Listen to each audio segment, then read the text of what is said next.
Hello. मैं माँ बोल रही हूँ। चौंक गए? माँ और मर्दाना आवाज।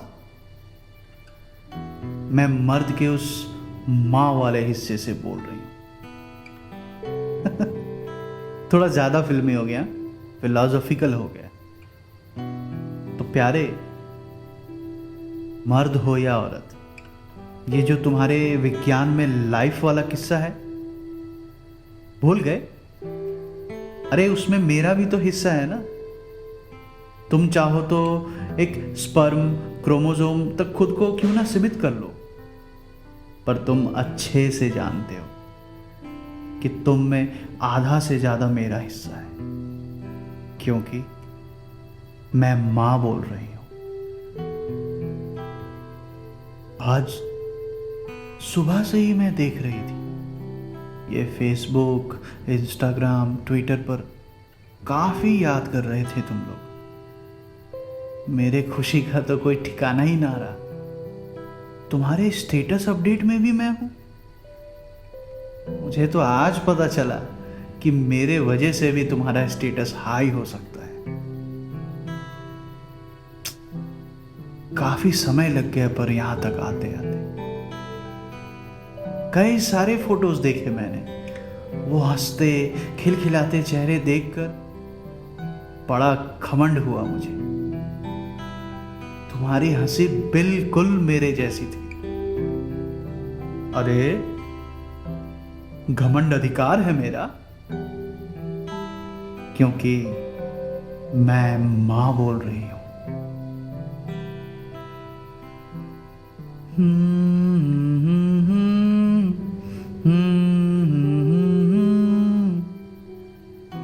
बेटा, तुम्हें ये याद है, ये धुन, ये लोरी?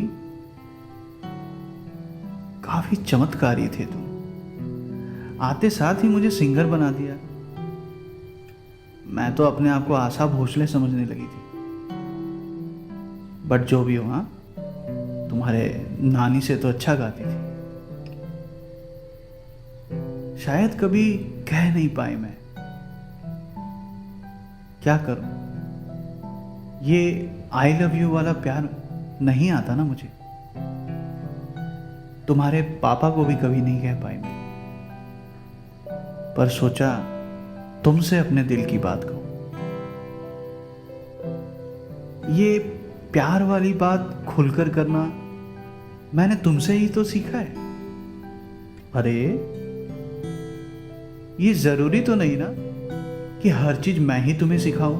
हाँ,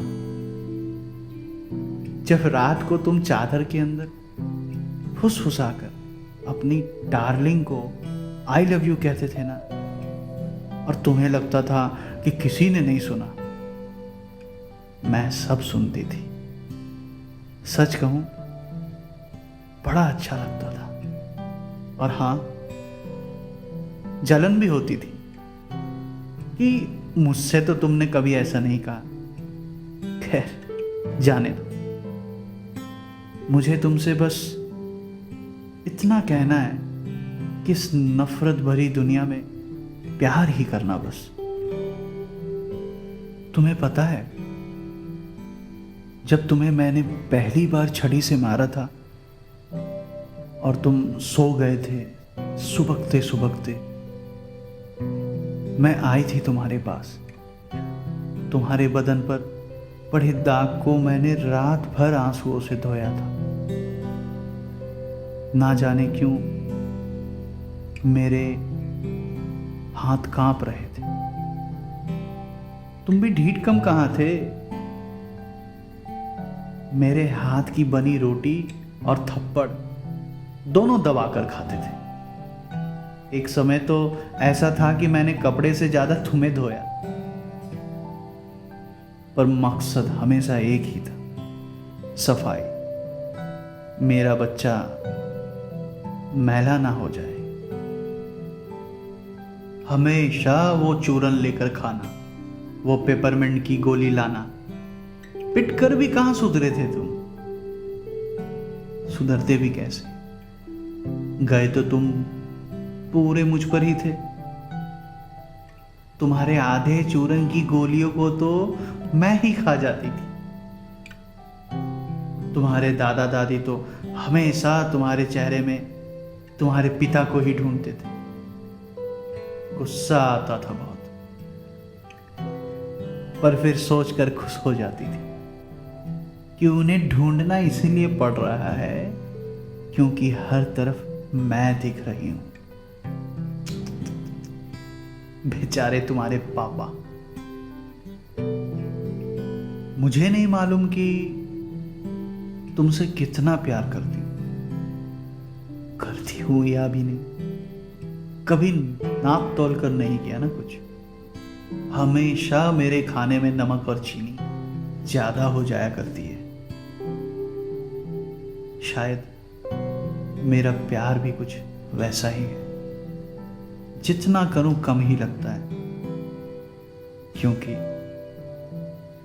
मैं मां बोल रही हूं।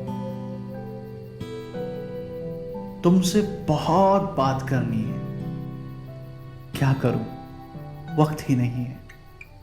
हर रोज देखती हूं तुम्हें।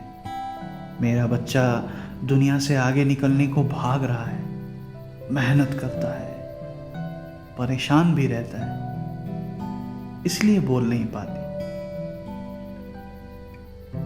चिंता मत करो तुम। जिस भी दुनिया को अपनी दुनिया बनाओगे या कभी हार कर भी घर वापस आओगे, मैं हमेशा तुम्हारे पास मिलूंगी, तुम्हारे बगल में मिलूंगी। कभी आंचल से तुम्हारे चेहरे के पसीने को पोंछकर सहलाऊंगी, तो कभी जरूरत पड़ी तो वही छड़ी, हाँ वही छड़ी उठाकर जीवन का सबक सिखाऊंगी। मैं इंतजार करूंगी इस आस में कि तुम जब जग विजय कर लौट आओगे तो तुम्हें इत्मीनान से अपने दिल की बात बताऊंगी, अपने जज्बात बताऊंगी। छुपा रखे हैं कुछ वो चूरन की पुड़िया, कुछ पेपरमिंट्स की गोलियां।